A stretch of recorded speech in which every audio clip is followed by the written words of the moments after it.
Добрый день, тут Ганна Соус з Праги, на відеосувязі з Ізраїлю, акторка і співачка Ганна Хітрик. Добрый день, Ганна. Добрый день.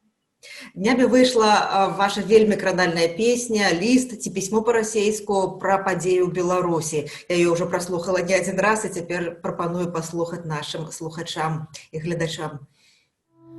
И снова здравствуй, милый мой друг, и снова извини, что так долго. Ты знаешь, что прямо сейчас вокруг людей превращают в осколки. За то, что хотели не так, как есть, за то, что подняли флаги, за то, что успели сказать и спеть, за то, что не строим и шага, за то, что ленты белые, за то, что дети смелые, за то,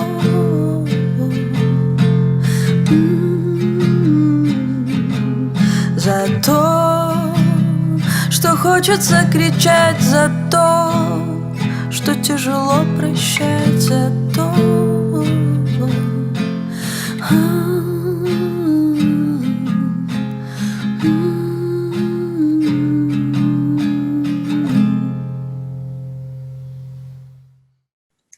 Вот у песни вы спеваете «Дети смелые, стужки белые, хочется кричать, хочется даровать». Что стало штуршком для написания этой песни? Если вы не против, я буду говорить по-русски. Так. Я просто очень бы хотела, чтобы наше интервью могли посмотреть в разных странах, включая Израиль, и, к сожалению, на белорусском мало кто говорит здесь. В общем-то, все понятно, тут какого-то секрета нет. Естественно, я противник всяких соцсетей, в смысле, я не люблю в них сидеть, не люблю вот это вот все листать и постоянно смотреть, но начиная с понятной даты, я из телефона просто не вылажу, и смотрю, плачу, смотрю, и, в общем, у меня не было идеи написать песню, я даже была немножко против, потому что многие бросились писать песни, кто-то действительно, кому-то веришь, кому-то не очень. Вот, и, в общем-то, честно, я села написать письмо. Я села написать письмо своему близкому человеку, который тоже сейчас находится в стенах КГБ, скажем так, в несвободе. Вот, и совершенно поняла, что мне нечего писать, что мне не хочется ей писать о ужасе, потому что ей и так нелегко, а писать, что ах, пальмы, ах, воздух, я не могу. Я даже в ленте своей сейчас не могу публиковать никакие сказки, которые я всегда любила публиковать и так далее. Просто не могу, рука не поднимается. Вот я села и писать. А могли бы вы сказать, кому, коли это не секрет? Нет, не хотела, потому что я знаю, что это связано с этими массовыми протестами теперь? Нет, это с ним не связано, но это связано, в принципе, с тем, что в Беларуси до этих массовых протестов уже многие годы творится то, что творится. Это связано именно с тем, она сидит бездоказательно, ничего на нее нет, но человек сидит. Без сроков, без всего. И, в общем, вот я села писать ей письмо и написала песню. Написала о том, что действительно про себя написала весь первый куплет, про свою личную жизнь. Второй про страну, про людей, которых люблю. И, честно говоря, я даже не считаю, что я что-то смогла что-то так много вложить. Я вложила, сколько я смогла, но я рада, что такой отклик получила песня. Ганна, я добра памятаю, калі была ў Менску і хадзіла ў Купалаўскі тэатр, вас на сцэне Купалаўскага тэатра, творчая ваша група была, ці все роўна, я думаю, вы лічыце яе сваёй. Цяпер не мае памяшкання, не мае афіцыйнай працы, але працягвае заставацца тэатральнай трупай, працягвае тварыць. Якая ваша рэакцыя на тое, што адбываецца з вашым тэатрам? Як вы іх можаце падтрымаць? Як вы можаце выказаць, што вы з імі? Когда мы вышли на митинг здесь, в Израиле, то на нашем транспаранте был черно-белый стяг, и «Я, мы, Купаловцы» было написано. Но это, пожалуй, наверное, капля в море, но мне очень хотелось, чтобы ребята почувствовали и узнали. Я не пишу никому в личке «Вы молодцы», потому что, во-первых, они об этом знают. Во-вторых, я действительно горжусь, всегда гордилась. До того, как все это началось, пока работала. Я очень люблю этих людей, я очень горжусь ими, и то, что они сделали, а по-другому не могло быть.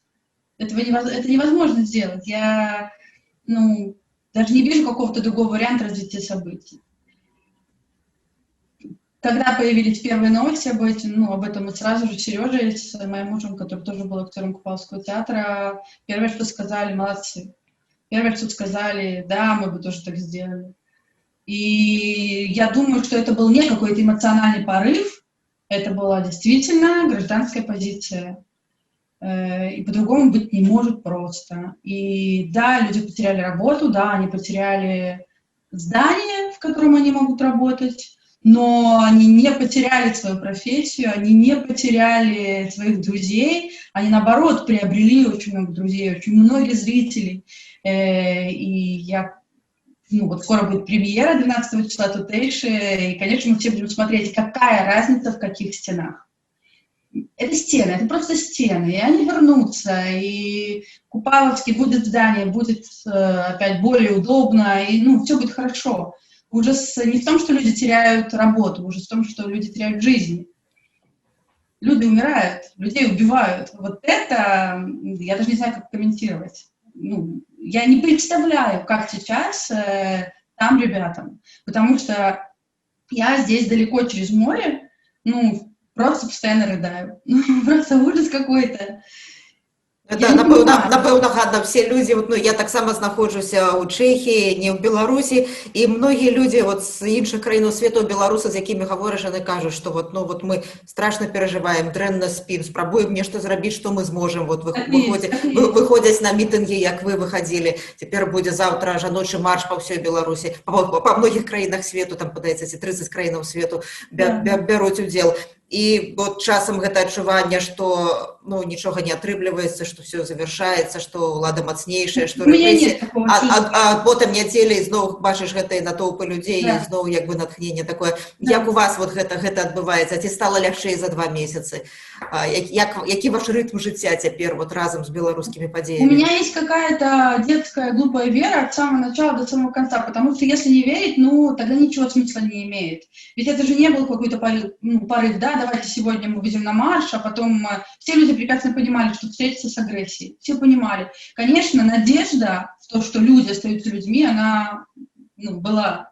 И я, например, человек, который я очень люблю людей, и всегда себе говорю о том, что надо верить, надо быть лучше, надо. Но когда ты видишь, когда ты знаешь, когда ты читаешь, когда тебе рассказывают, то тут рассказывать не надо, достаточно посмотреть буквально 3 секунды. То, честно говоря, конечно, я тебе говорю, у меня прям опять начинается блеяние вместо голоса. Это не просто страшно. То есть ощущение, что люди перестали быть людьми, в принципе, что вообще, что какая-то есть черная масса. И меня даже не вызывает смех кусочки интервью, каких-то там сестер, которые дали совершенно какое-то идиотское, глупое интервью недавно. Я смотрю кусочки, я просто вижу абсолютно глупых, необразованных, самоуверенных, самовлюбленных людей, которые, знаете, как это, идти по городу и перешагивать трупы. Но ощущение такое, потому что я не понимаю, как сейчас можно этого не видеть. Я не понимаю, только слепой не может увидеть, но он бы почувствовал. Не понимаю, у меня настолько большое непонимание, и теперь такая вера она очень зыбкая стала, то есть я не хочу, я ненавижу распределять людей, да, ты влево, ты вправо, ты такой, потому что сама с этим столкнулась когда-то, когда мой ребенок оказался не таким, когда он стал неугодным, некрасивым, неумным, а значит, не белорусиком. И каждая мама с особенными детьми достаточно искупалась в этой травле, молчаливой, с улыбочкой или громкой. Сейчас эту травлю переживает вся просто Беларусь, и не важно по какому поводу. Сейчас они все, сейчас мы все, а теперь мы особенные. Сейчас мы неугодные. Да, слава богу, мой ребенок жив-здоров.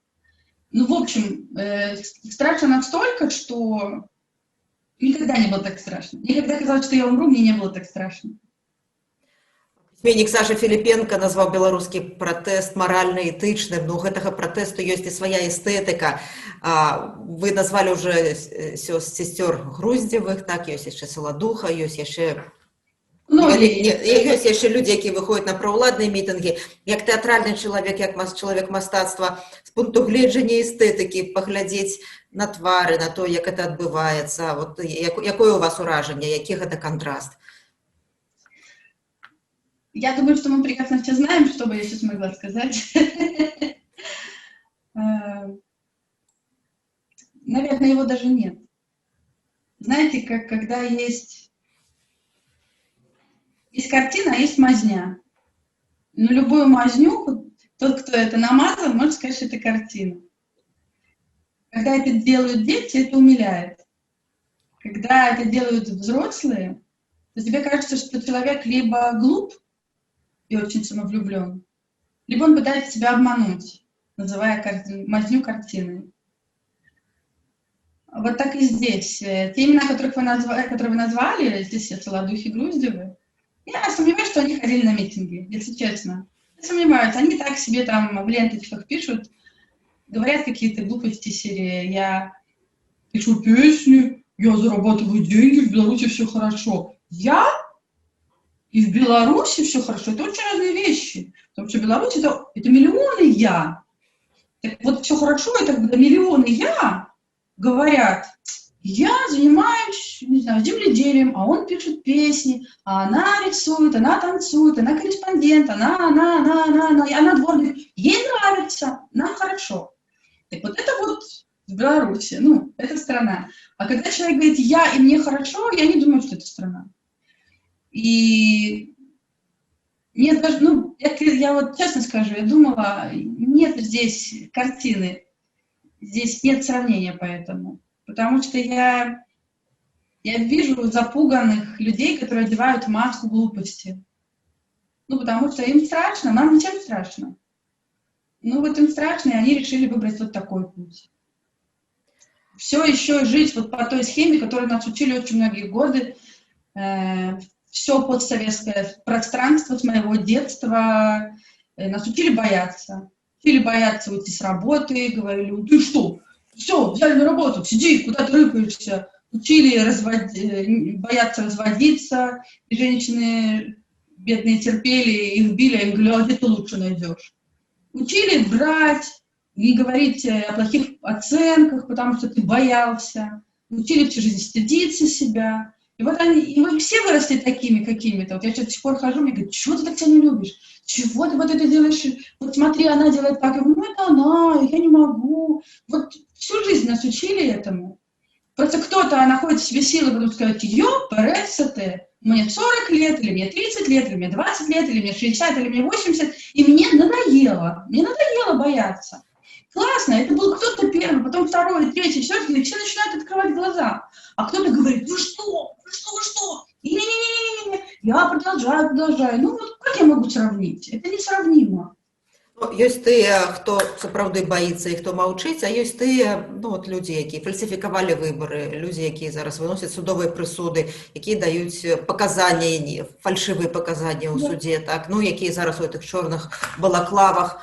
Вельмі такі часты лозунг на ўсіх мітынгах, людзі скандуюць «не забудзем, не даруем», так. Пакуль гэтага вельмі мала адбываецца і, магчыма, не публічна. Вот калі гэтыя людзі зараз з адкрытымі тварамі выйшлі і папрасілі прабачэння і сказалі, ну, мы разумеем, што мы рабілі злачынства, мы так больш не хочам, не можам. Варта тады дараваць, як вы мяркуеце? Забыць, магчыма, не, але дараваць. Конечно, обязательно, через суд. Дараваць праз суд, так? Конечно. Это так, знаете, мне кажется, что вот мамы молодых людей, потому что в основном сейчас как-то разного возраста люди умерли, мы очень многого не знаем, как мы понимаем. Так. Но много молодых. Так вот у них, конечно же, еще живы мамы. И вот и папы. И вот мне кажется, что родителям им нужно было бы, если бы вот это случилось, если бы открыли и сказали, ах, простите, ах, я не знала, ах, я не знаю, что, я не представляю, что можно вообще сказать, простите их, что простите. Этим родителям нужно было бы простить, только где-то там в голове в плане отпустить и стать, знаете, когда мы приходим в церковь, и где-то внутри себя мы что-то кому-то прощаем. Это не значит, что мы тут же им позвоним и скажем, знаешь что, давай дружить. Ну, то есть этих людей нужно судить, этих людей необходимо судить. И отменить всю смертную казнь. Никого не нужно убивать, потому что мы же люди, об этом нужно помнить. Пускай они долгие-долгие годы живут в полном здравии, но живут там, где они должны сейчас быть. Они должны быть в тюрьме. А простить — это как просто отпустить, потому что жить ежедневно тем, что убили, это тоже не жизнь. Это такие страшные вещи, Господи, я не представляю, как эти люди живут, я не представляю, как они боятся. Ох, какой страх живет у них внутри. Как они боятся, что произойдет то, что произойдет то, что должно произойти. Потому что все, это настолько такой гигантский ком, он подмял всех вот этих людей, которые... Мне страшно, я сделаю каку. Мне страшно, я сделаю 2 каки. А потом вот эта кака, она превращается в зло. Такое огромное, гигантское зло. И тут уже извини, но это уже вообще, никак, невозможно. Анна, вы параўналі прычыны, па якіх вы з'ехалі ў Ізраіль, таму што ў Беларусі не ўспрымалі хваробу, якая была ў вашым сыне. Як бы яму цяжка было жыць з затачэннем, якое не ўспрымае, гэта абсалютна нармальна, што все людзі цяпер у Беларусі, фактычна не ўспрымаюцца нармальна гэтай уладай, так? А як цяпер ваш сын? Наколькі адаптаваны ён, наколькі ён адчувае сябе комфортна, наколькі вы адчуваеце сябе комфортна? Я не знаю до сих пор языка, потому что я работаю с детками на русском языке. У нас появилось много друзей, нас отогревают до сих пор, и каждый раз появляется какой-то новый человек в жизни, и ты думаешь, да не может так быть, такого не может быть. В Израиле действительно совсем другие, все по-другому, просто все по-другому. Есть нехорошее, есть хорошее. Но хорошего очень много. Насчет Степки, теперь он Стефан, он очень смешной, очень высокий, пузатый парень. Степа, как тебя зовут? Степан, а как фамилия? Руденя. А на иврите? Стефан Рудня. И все говорят, ты Руденя? Всегда Руденя, на любом языке нет. Я на иврите Рудня. Он... сделал большой прорыв, и в этом году он пошел в обычную школу, в обычный класс. Для нас это было таким очень тяжелым решением, мы боялись. 2 года он учился в маленьком классе, там было всего 8 учеников, и сейчас 26 человек. И он пошел в класс с тьютором, с сопровождением. К сожалению, он отучился 1,5 недели, потом нас всех закрыли на тотальный карантин, сейчас все закрыто. Но за эти 1,5 недели он успел удивить учителей. У нас была встреча, на которой было, не знаю, очень много человек, и директор школы, и учителя, и все рассказывали свои впечатления от этих 1,5 недель. И, в общем, я вся тряслась. Нам сказали добро пожаловать, в общем, все хорошо, и мы очень рады, и Стефан крутой парень. И вообще, знаете, когда мы только приехали, у меня была вот эта привычка, которая уходит только сейчас, извиняться. Я не знаю, кто побросал песок, не в людей их просто, на него смотрели, как будто что это вообще такое, и мне все время приходилось говорить, извините, он не бросит вас, или там, он просто не понял, он не услышал, он не такой, он так не может, он очень восприимчив к звуку, И я все время извинялась, все время мы носили какие-то торбы в детский сад, чтобы там взяли, да, чтобы там взяли. А никто не разумел этого, да? Да, никто не хотел. Я говорила о том, что это же заболевание, что это есть, что это проблема 21 века, что, ну, это есть во всех странах, этого больше, больше, больше, больше. Нужно только почитать литературу, хоть тему ее, да. Как бы, мне было ужасно обидно, что это есть везде, но у нас этого нет. Мы доходили, мы сделали свою маленькую революцию, эти мамы с папами. Вы даже не представляете, как это больно, как это страшно. Мы доходили до Министерства образования, встречались с какими-то дядечками, тетечками в серых моих любимых нарядах. И когда я к ним пробивалась, у них уже была папка, на которой они говорили, мы все про вас знаем. И где вы работаете. То есть как бы ты везде должен был почему-то чувствовать себя каким-то, ну, виноватым. А здесь, когда мы приехали и пришли на первую комиссию, собралась какую-то кучу людей, они говорят на иврите, я ничего не понимаю, переводчик нам переводит, а пока они говорят, они очень эмоционально говорят, руками что-то машут. Я Сереже говорю, по-моему, кошмар, ужас, по-моему, его никуда не возьмут, все ужасно, мы ужасные родители, все, сейчас нас отсюда выкинут. И тут она переводит, что они говорят, что, боже, какой хомут, какой прекрасный, какой сладкий ребенок, как он прекрасен, как вам повезло, что у вас есть такой особенный ребенок, конечно, мы все сделаем. Мы сейчас вам дадим то. Я говорю, у нас нет денег, ему нужно заниматься плаванием, ему нужно ходить на лошадках кататься, ему нужно ходить на рисовать. Я говорю, нет, у нас нет денег, мы в Израиле цены ого-го. И они посмотрели на меня и говорят, какие деньги? В смысле? Никто не понимает, как это говорю, а сколько это стоит? И они говорят, ой, ну что ты, ну... Как бы не все бесплатно, естественно, но помощь такая колоссальная. Когда я заболела, просто меня разорвали на части своей добротой. Я рыдала не столько иногда из-за боли, сколько из-за благодарности. Поэтому все, что происходит сейчас с нашим сыном, это большое счастье. А як ваша хвороба, у якой ступені йде выздоровлення, лечення? И нет, аутизм не лечится. Я теперь про вашу хворобу про пытаюсь. меня? Так. Я в ремиссии нахожусь и прохожу просто раз в полгода, ну, пью много лекарств, колю укольчики, и раз в полгода прохожу обследование. Вот сейчас как раз на следующей неделе. Пойду проходить. Пожелайте мне удачи.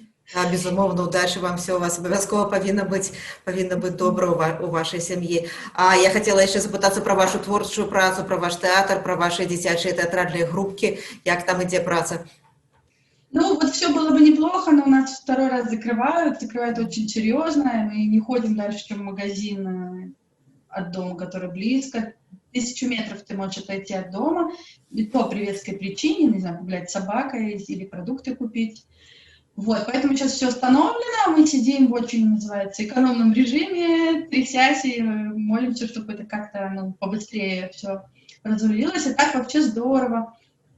Я написала сказку, сидя на карантине, свою первую, и буду по ней делать новогодний спектакль. И, в общем, как-то продолжаем наполнять наш YouTube-канал хорошими сказками. Вот. Всех ждем. Мы живем, мы все в порядке, продолжаем немножечко творить. І на завершэнне размовы, што б вы сказалі цяпер купалаўцам? Я спадзяюся, што многія з іх паглядзяць гэтую размову, вот цяпер год стагоддзя легендарнага тэатру. Як бы вы іх падтрымалі, як бы вы іх павіншавалі і сябе ў тым ліку? Понимаете, режиссер Купаловского, директор Купаловского, все артисты Купаловского очень умные люди. Если я вам скажу, ребята, это все временно, они сами прекрасно это знают. Я хочу, наверное, их поздравить. Я хочу поздравить ребят с тем, что пришло такое время, когда театр настолько сплотился, что это не просто на словах, а что это действительно показало себя в каком-то большом деле. Это очень непросто оставить свою любимую, очень любимую работу и шагнуть вперед. Но самое классное, самое хорошее, что сделали купаловцы, это то, что они остались вместе. А вместе можно сделать все, абсолютно все. что они делают. С премьерой не поздравляю, потому что это плохая примета. Обязательно буду ее смотреть всей семьей, обязательно всем своим знакомым скажу. Вас видят, вас ценят, вас очень любят. И живи. Жыве, дзякуй вялікі. Гэта была акторка і спявачка Ганна Хітрык. Усяго вам найлепшага. Да пабачэння. Спасибо. Да пабачэння.